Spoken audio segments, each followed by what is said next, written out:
Wayne Gretzky has been liberated. He's going to be ready for his mint case. Legend right there. Have it sit right there in the living room. I love it. Woo! Check this out, y'all. Ace glass holder.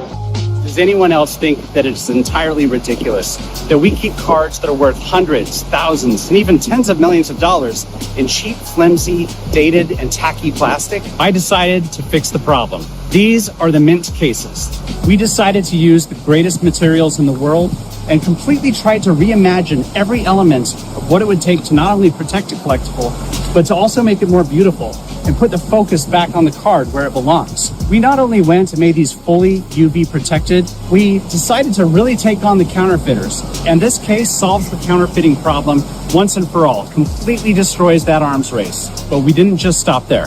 This display is without question the greatest display in the world, and we use electromagnetic technology to be able to hang the cards on the display and make sure that nobody can steal them and that they look stunning and beautiful with LEDs and backlights. Be able to make sure that you have a piece of art in your home that is absolutely stunning, protective and stunning. We've taken into account the grading issue, and there is a compatibility between the mint case and the grading services that I think you're all gonna like, and we're gonna be sharing that with all of you soon.